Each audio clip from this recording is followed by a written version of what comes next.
बच्चों, जब हम क्लास 8th 9th और 10th में होते हैं तो कई बार हम बड़े कंफ्यूज होते हैं कि क्या हमें बड़े टारगेट के लिए तैयारी करनी चाहिए या नहीं करनी चाहिए। जैसे सपोज आप इंजीनियरिंग या आईआईटी के लिए तैयारी करना चाहते हो, मेडिकल के लिए तैयारी करना चाहते हो, तो फिर ये बड़ा कन्फ्यूजन होता है कि किस पैरामीटर पर हम सोचें कि हमें तैयारी करनी चाहिए या नहीं करनी चाहिए, वी आर एलिजिबल और नॉट, और किस लेवल तक हम ड्रीम बना सकते हैं, टारगेट बना सकते हैं, किस रैंक को लेकर हम आईआईटी का टारगेट बना सकते हैं। हो सकता है कि आप स्कूल के टॉपर हो सकता है कि स्कूल में बहुत अच्छा परफॉर्म कर रहे हो। उस बेस पे कई बार हम सोचते हैं कि भाई स्कूल में मेरा बहुत अच्छे मार्क्स आ रहे हैं तो I should be eligible for the top rank in IIT और मेडिकल। पर देखिए दिक्कत क्या है, जब आप जज कर रहे हो तो सैंपल साइज बहुत छोटा है। एक स्कूल का जो एरिया है वो विद इन आप कह सकते हो 5 किलोमीटर 10 किलोमीटर एरिया में जितने बच्चे होंगे, और उसमें भी ज़रूरी नहीं है कि कंपटीशन है, वो बच्चे कहाँ कहाँ डिस्ट्रीब्यूट होंगे। तो सैंपल साइज इज़ वेरी आप कह सकते हो स्मॉल, जो आपको ये जज करवाएगा कि आप में पोटेंशियल कितना है या कॉम्पिटिटिव फील्ड में आपको तैयारी किस लेवल की चाहिए और किस लेवल पे आप तैयारी करोगे। तो इसके लिए 9th और 10th लेवल पे अगर हम जज करना चाहते हैं तो कुछ नेशनल लेवल के या आप कह सकते हो स्टेट लेवल के एग्जाम्स हैं जिनके जिनके थ्रू आप ये जज कर सकते हो कि हमारी तैयारी का लेवल क्या होना चाहिए और एक कम्पिटिटिव फील्ड को हम कैसे तैयारी करेंगे। जैसे 9th में JSTSC जो पहले एक एग्ज़ाम हुआ करता था, अब उसको हम मुख्यमंत्री विज्ञान परीक्षा के नाम से जानते हैं, वो है। इसी तरीके से 10th में एक बहुत इंपॉर्टेंट एग्जाम है जिसके बारे में आज मैं आपसे डिस्कस कर रहा हूँ। That exam is NTSC, national talent search exam. ये नेशनल लेवल का एग्ज़ाम है और क्लास 10th में एग्ज़ाम होता है। तो आज हम थोड़ा इसके डिटेल जानते हैं और ये समझने की कोशिश करते हैं कि ये एग्ज़ाम हमको देना क्यों चाहिए। पहले हम इसके डिटेल देखते हैं, उसके बाद में हम देखेंगे कि एग्ज़ाम हमको क्यों देना चाहिए। देखिए, ये एग्ज़ाम क्लास 10th के लिए होता है। इस एग्ज़ाम के 2 स्टेज होते हैं, स्टेज 1 एंड स्टेज 2। तो स्टेज 1 जो है स्टेट लेवल का एग्ज़ाम होता है और स्टेज 2 जो है नेशनल लेवल का एग्ज़ाम होता है। हर स्टेट का एक फिक्स्ड नंबर ऑफ आप कह सकते हो कैंडिडेट्स का कोटा है, उसके अकॉर्डिंग नंबर ऑफ सिलेक्शंस होते हैं। जैसे दिल्ली में इस वक्त जनरल स्टूडेंट्स के लिए या सबको मिलाकर टोटल 150 सीट्स हैं, तो जनरल स्टूडेंट्स के लिए आप कह सकते हो कि 75 सीट्स हैं। इन 75 सीट्स में आपको compete करना होता है। क्लास 10th में ये exam normally month of November में होता है। तो जनरल के लिए 75 सीट्स हैं। आप अगर स्टेज 1 क्वालिफाई कर लोगे तो स्टेज 1 में क्वालिफाई करने के बाद स्टेज 2 जो है वो नेशनल लेवल का है। नेशनल लेवल पे फिर आपको compete करना होगा। नेशनल लेवल पे ओवरऑल टोटल 2000 सीट्स हैं, तो 2000 सीट्स में आप compete करोगे। स्टेज 2 नॉर्मली आप कह सकते हो कि month of May next year होता है, जब आप क्लास 11th में पहुंच चुके होते हो क्लास 10th का एग्ज़ाम देने के बाद में। तो ये 2 स्टेज में एग्ज़ाम होता है और ओवरऑल आप कह सकते हो कि आप स्टेज 1 और स्टेज 2 आप क्वालिफाई करते हो तो आप टॉप 2000 स्टूडेंट्स में होते हो। तो कंपटीशन को एक्सपीरियंस करने का नेशनल लेवल पे एक बहुत बड़ी अपॉर्चुनिटी होती है आपके लिए NTSC, क्योंकि अगर आप 2000 के अंदर आ रहे हो तो आपको एक लंबा टारगेट, बड़ा टारगेट, आप अपनी जो भी फील्ड में आप जाना चाहते हो, इंजीनियरिंग हो या मेडिकल हो या कोई भी फील्ड हो जिसमें आप जाना चाहते हो, उसके लिए आप अपने आप को प्रिपेयर कर सकते हो, माइंड मेकअप कर सकते हो।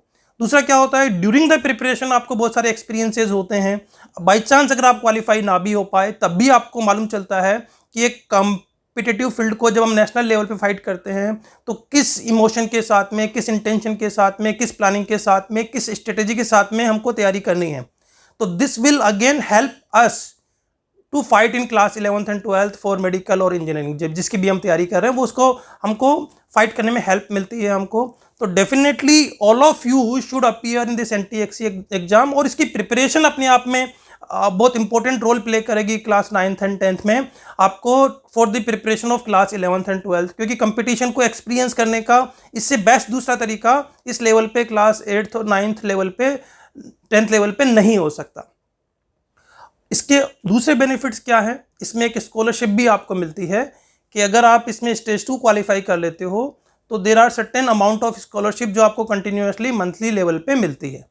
जैसे क्लास 11th और 12th में आपकी जो स्कॉलरशिप का अमाउंट होता है वो लगभग है 1250 rupees per month.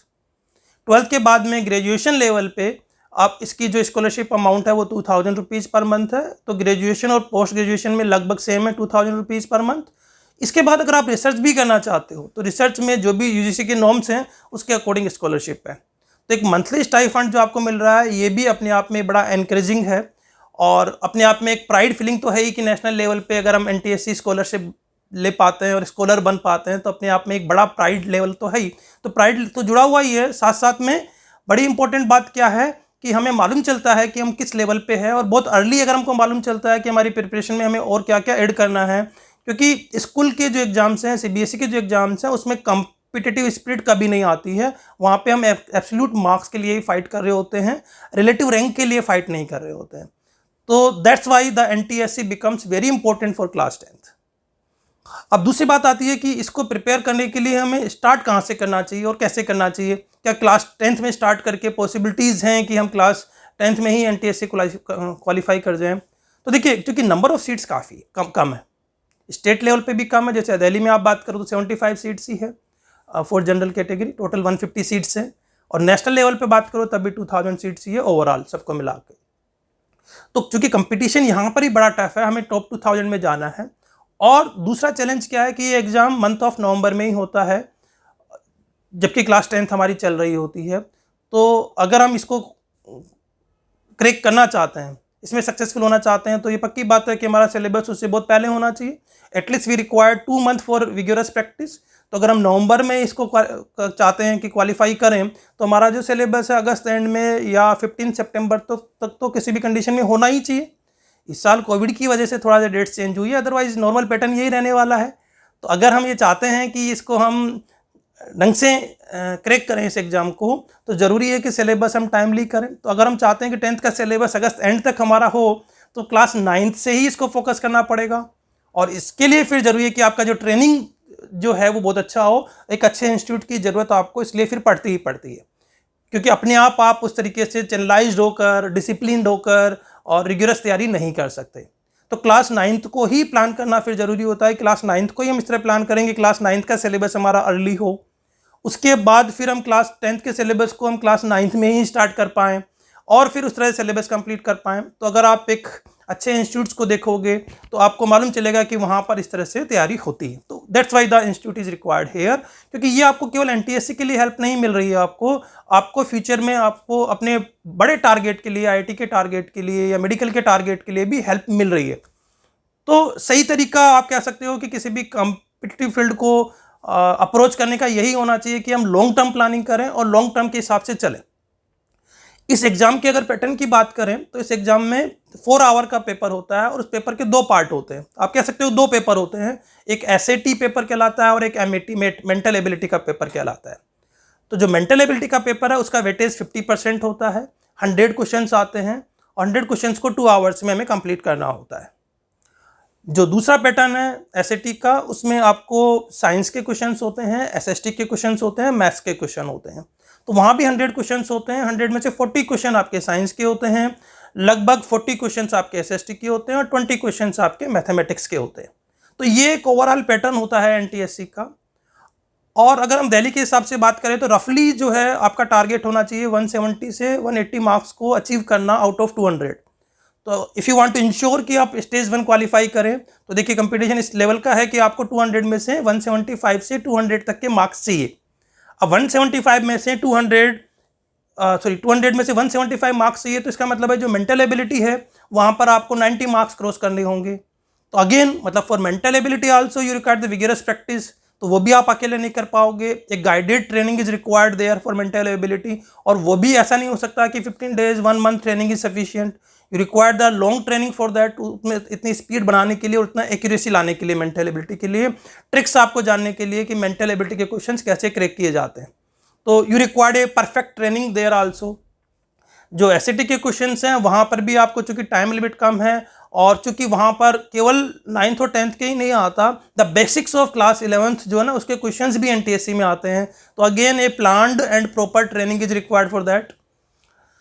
So this is overall pattern, और एक परफेक्ट ट्रेनिंग के साथ अगर आप इसकी तैयारी करोगे तो चांसेस बड़े हाई होते हैं। और ये ट्रेनिंग आपको हेल्प भी करती है टू डिसाइड कि अगर आप एनटीएससी नहीं भी क्वालिफाई कर पा रहे हैं तो आप अपनी वीकनेस फाइंड आउट कर सकते हैं। ड्यूरिंग प्रिपरेशन आपने क्या क्या ड्रॉबैक किए वो आप जज कर सकते हैं, so that you can improve further on these areas, और आप फिर जाके साइंस में, फिजिक्स, केमिस्ट्री, मैथमेटिक्स में अच्छा कर पाओ फ्यूचर में जाकर, या बायोलॉजी में करना चाहते हो तो बायोलॉजी में अच्छा कर पाओ।